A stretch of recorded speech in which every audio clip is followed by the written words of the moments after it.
जब 12 रबीउल अव्वल आता है तो आधे मौलवी इस बात पे तकरीर करते हैं कि इल्म गैब था, और आधे मौलवी इस बात पे तकरीर करते हैं कि इल्म गैब नहीं था।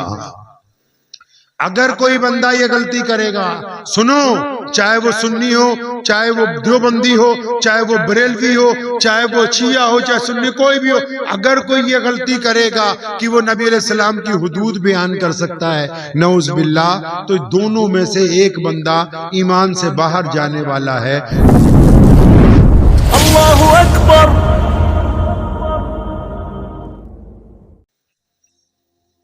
प्यारे नबी अलैहिस्सलाम मस्जिद नबी में तशरीफ रखते हैं, सामने से हातिम ताई की बेटी को सहाबा पकड़ के लाए, एक जगह लड़ पड़ी थी मुसलमानों के साथ, क्योंकि हातिम की बेटी है। हातिम का इंतकाल नबी अलैहिस्सलाम की बासत से चंद साल कबल हो गया था। हातिम से अल्लाह राजी था।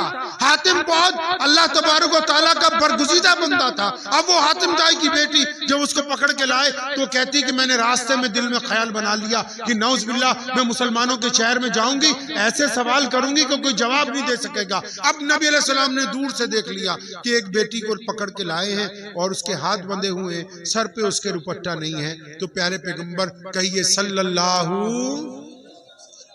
अलैहि वसल्लम, सल्लल्लाहु, आवाज आहिस्ता आती है आप लोग, सल्लल्लाहु। पैगंबर आजम सल्लल्लाहु अलैहि वसल्लम ने दूर से देखा तो अपनी रहमत वाली चादर उतारी। कौन सी चादर भाई? कौन सी चादर?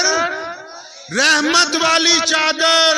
वो चादर कि जब जिस रात को नबी अलैहिस्सलाम गए थे शबे मेराज को अल्लाह के पास, जब जिब्रील साथ में थे जो फरिश्तों के सरदार हैं, जब चलते चलते आसमान पर एक ऐसा मुकाम आया कि जिब्रील को भी रोक दिया गया। फरिश्ते हैरान हैं, परेशान हैं, अपने सरदार से पूछते कि तू हमारा सबसे बड़ा फरिश्ता है, क्या इससे आगे तू नहीं जा सकता? तो जिब्रील अलैहिस्सलाम ने कहा था नहीं, इसके आगे अगर कोई जा सकता है तो सिर्फ आमना के दुर्र यतीम मोहम्मद रसूलुल्लाह है। अभी भी नहीं समझ आया कौन सी रहमत वाली चादर? रहमत वाली चादर उतारी नबी अलैहिस्सलाम ने अपनी उस बेटी के सर पे डालने के लिए। कौन सी चादर भाई? कौन सी चादर? फिर आओ वापिस, शबे मेराज है, नबी अलैहिस्सलाम उम्मे हानी के कमरे में उस रात अकेले आराम फरमाए। जिब्रील आ गए बुर्राक को लेके, बैतुल्लाह में बुर्राक को ठहराया, नबी अलैहिस्सलाम के हुजरे में गए और जब उठाने लगे तो देखा प्यारे पैगंबर अलैहिस्सलाम सो रहे हैं। उन्होंने अल्लाह से पूछा था तेरा महबूब सो रहा है, अगर इजाजत हो तो मैं आवाज देके उठा लूं। अल्लाह ने फरमाया नहीं, इतनी हिम्मत किसी में नहीं कि मेरे महबूब को आवाज दे। वो आराम कर रहे हैं, तुम आवाज दोगे अचानक तरक जाएंगे तो ये उनके लिए शान में बेअदबी है। ऐसी हिम्मत किसी के नहीं जो मेरे नबी को आवाज दे। फरमाया या अल्लाह जी, फिर मैं ऐसा करता हूँ, आपके नबी के जिस्म अतर को हाथ लगाता हूँ, दबाता हूँ। और फरमाया नहीं जिब्रील, तू कहाँ और मोहम्मद रसूलुल्लाह कहाँ है? हाथ नहीं लग सकता।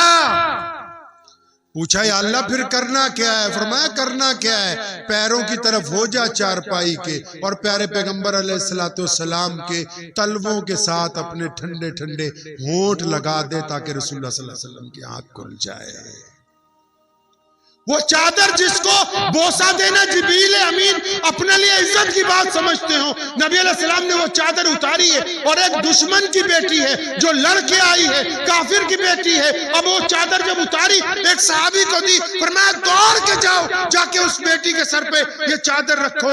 उस सहाबी ने बड़े अदब से छोटी सी बात नबी अलैहिस्सलाम के कान में कही, या रसूलुल्लाह सल्लल्लाहु अलैहि वसल्लम, वो जो दुश्मन की बेटी आ रही है और ये चादर बड़ी रहमत वाली चादर है, चादर रहमत वाली है। बेटी किसकी है?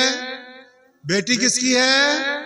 रहमत वाली चादर है। बेटी दुश्मन की तरफ से आ रही है, आप ये चादर अपने पास रखें। हम अपनी चादर से सर ढांप देते हैं। प्यारे पैगंबर अलैहिस्सलाम नाराज हुए, फरमाया आज तो ये बात कही, आइंदा ये बात याद रखो मुसलमानों कि बेटी सिर्फ बेटी होती है, ख्वाह वो हमारी हो या फिर किसी और की हो, इसी चादर के साथ उस बेटी के सर को जो है वो ढांपा जाएगा। हातिम की बेटी कहती है कि जब वो चादर मेरे सर पर रखी गई मैं ज़ारो कतार रोने लगी और मैं पहुंची मोहम्मद रसूलुल्लाह सल्लल्लाहु अलैहि वसल्लम के पास। मैंने बरजस्ता कहा कि आप दुनिया के बादशाह नहीं हैं, आप तो कायनात के दिलों के शहंशाह बन के तशरीफ लाए। या रसूलुल्लाह सल्लल्लाहु अलैहि वसल्लम, मैं तो आप पर ईमान ले आई हूं। अब नबी अलैहि सलाम ने क्या किया, देखो इधर कोई भी काम करते हैं सहाबा को बुलाते हैं, वो पूछते हैं कि ये सामान आया है, किसको दे दें किसको ना दें, मशवरा करते हैं। आज एक बेटी आई है नबी के दरबार में। कौन आया आज? आज बेटी आई है। पूछा बिटिया क्या चाहती हो? या रसूलुल्लाह सल्लल्लाहु अलैहि वसल्लम, मेरे साथ जितने सिपाही हैं रिहा कर दिए जाएं। नबी अलैहि सलाम ने हुक्म जारी किया कि हातिम की बेटी के साथ जितने लोग आए सबको रिहा करो, उनको सवारियां दो, उनको नए कपड़े दो, उनको नए घोड़े पेश करो, उनको साजो सामान दो, उनको बेहतरीन खाने की चीजें दो, उनको सफर का खर्च साथ में दो। बेटी को इतना कुछ दे के भेजा है ताकि क़यामत तक के इंसान को ये पता लग जाए कि मुसलमानों के नबी ने ये हमें सिखाया कि जब बेटियां घर पे आ जाएं तो उनको खाली वापस नहीं लौटाया जाता है।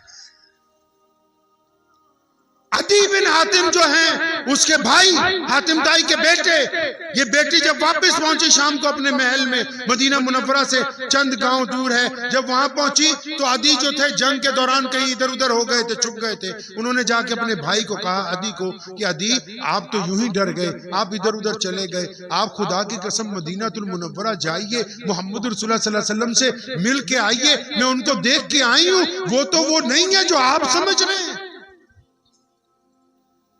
अदी ने क्या कहा सुनो, मौलवी भी बैठे हैं, आप लोगों का तो इलाका माशाल्लाह जब 12 रबीउल अव्वल आता है तो आधे मौलवी इस बात पे तकरीर करते हैं कि इल्मे गैब था और आधे मौलवी इस बात पे तकरीर करते हैं कि इल्मे गैब नहीं था।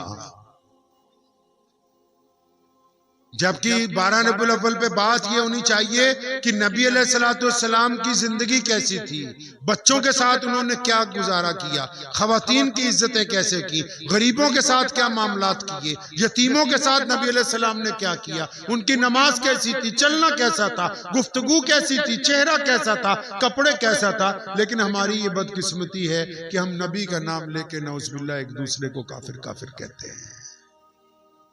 अदी बिन हातिम ने अपनी बहन से कहा, कहने लगे बहना लोग जाके मस्जिद में मिलते हैं उनसे, मैं मस्जिद में नहीं मिलूंगा, मैं उनका महल देखना चाहता हूं, घर देखना चाहता हूं कि उनका घर कैसे है। इस बात के कई दिन बाद अचानक अदी बिन हातिम पहुंचे मदीना मुनव्वरा में, मस्जिद नबवी में आप सल्लल्लाहु अलैहि वसल्लम तशरीफ फरमाए। अदी अभी अंदर दाखिल हुए, नबी अलैहि सलाम ने दूर से देख के फरमाया अदी वो आ जाओ, तेरा इंतजार था। अब जिसने कभी किसी को पहले देखा ना हो और वो सामने वाला बंदा हमारा नाम ले दे तो एक दफा तो दिल हिल जाता है अपनी जगह से। तो अदी कांप गए कि मोहम्मद रसूलुल्लाह तो मुझे पहचानते हैं। अदी ने जाके सलाम किया, अभी बैठे ही हैं, प्यारे नबी अलैहि सलाम ने हाथ पकड़ा, फरमाया अदी चलना यार, तेरे से घर पे बात होगी, यहाँ बात नहीं करनी। पढ़िए इमाम बुखारी को, कभी जंगे बदर की रात में नबी अलैहि सलाम निकले अपने खैमे से और हाथ में छड़ी पकड़ी हुई है और चलते चलते सैयदना अबू बकर सिद्दीक के कंधे पे हाथ रखा, फरमाया अबू बकर मेरे दोस्त, सुबह को अबू जहल ने इस जगह पर हलाक होना है, इस वक्त जहां मोहम्मद रसूलुल्लाह ने छड़ी रखी है। फिर चंद कदम चले, फरमाया यहां उतबा यहां गिरेगा सुबह को।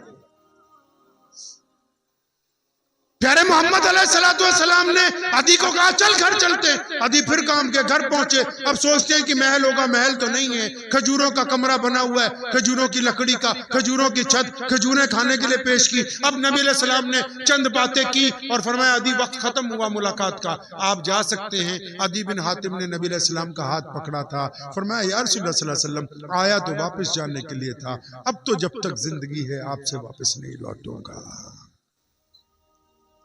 एक बात याद रखें, आपको नुक्ते की बात समझा दूं, मसला नहीं मैं समझा रहा हूं, सिर्फ राय दे रहा हूं, फिर दोबारा दोहरा रहा हूं बात को, मसला नहीं राय दे रहा हूं आपको। हर बंदे की एक औकात होती है, एक हैसियत होती है। हमारी जिंदगी में हम हर एक बंदे की एक हैसियत, एक दायरा है। कोई भी बंदा जब अपने दायरे से बाहर की बात करता है ना तो उसके मुंह से जचती नहीं है। थानेदार होता है ना, उसका दायरा होता है। मोहतमिम साहब होते हैं ना, उनका भी एक दायरा होता है। कोई गवर्नर हो, उसका भी एक दायरा होता है। वो अपने दायरे से बाहर बात नहीं करता है। प्यारे नबी अलैहिस्सलाम क्या है, क्या नहीं है, नबी की शान सिर्फ कौन बता सकता है? एक नबी बता सकता है, और कोई नहीं बता सकता। सुनो दिल पे हाथ रख के, नबी की क्या शान है, एक नबी बता सकता है। और जब मेरे मोहम्मद रसूलुल्लाह आए थे तो कोई नबी बाकी नहीं रहा था, तो ये जिम्मेदारी अल्लाह ताला ने अपने ऊपर उठा ली। फरमाया हम बताएंगे मोहम्मद रसूलुल्लाह की शान क्या है। नबी अलैहिस्सलाम की शान अगर कोई बता सकता है तो कुरान में मेरा रब्बे करीम बता सकता है। हमारी तारीख ये कहती है कि अब्दुल्ला इब्ने जुबैर रज़ियल्लाहु ताला अन्हु से लेके इमाम अबू हनीफा तक, और इमाम अबू हनीफा से लेके शाह वलीउल्लाह मुहद्दिस देलवी तक 1000 साल का अरसा है। कोई मौलवी, कोई मुहद्दिस, कोई पीर, कोई शेखुल हदीस एक नहीं मिलता जिसने मेरे नबी अलैहिस्सलाम की जात को वजह निज़ा बनाया हो। अवाम के मजमे में नबी अलैहिस्सलाम की जात गिरामी को लेके तनाज़ा खड़ा किया। ये हमारी बदकिस्मती है। जिनको इस्तिंजा नहीं करना आता वो बताएंगे कि इल्मे गैब था कि नहीं था। अपनी हैसियत से ऊपर की बात कभी जिंदगी में नहीं करनी चाहिए। उसकी वजह क्योंकि जो शान नबूवत का मसला है वो हमारे दायरे से, इख्तियार से ऊपर है। अल्लाह ने ताहा कह दिया, यासीन कह दिया, मुदस्सिर कह दिया, साहिब खुल्के अजीम कह दिया, रहमतुल लिल आलमीन कह दिया। अल्लाह ही जानते हैं वो क्या है। हमारा मकसद सिर्फ उनकी शान बयान करना है, शान की हुदूद बयान करना हमारी औकात से बाहर की बात है। अगर कोई बंदा ये गलती करेगा, सुनो, चाहे वो सुन्नी हो, चाहे वो देवबंदी हो, चाहे वो बरेलवी हो, चाहे वो शिया हो, चाहे सुन्नी, कोई भी हो, अगर कोई ये गलती करेगा कि वो नबी अलैहिस्सलाम की हुदूद बयान कर सकता है, नऊज़ बिल्लाह, तो दोनों में से एक बंदा ईमान से बाहर जाने वाला है। क्योंकि अल्लाह करीम को तमाम बातें बर्दाश्त हैं, अपने नबी अलैहिस्सलाम की शान में जर्रा बराबर की बेअदबी बर्दाश्त नहीं है। मुझे उम्मीद है कि आपको ये वीडियो पसंद आई होगी। अगर पसंद आई हो तो ये आप अपने दोस्तों के साथ शेयर करें और इस चैनल को सब्सक्राइब जरूर करें।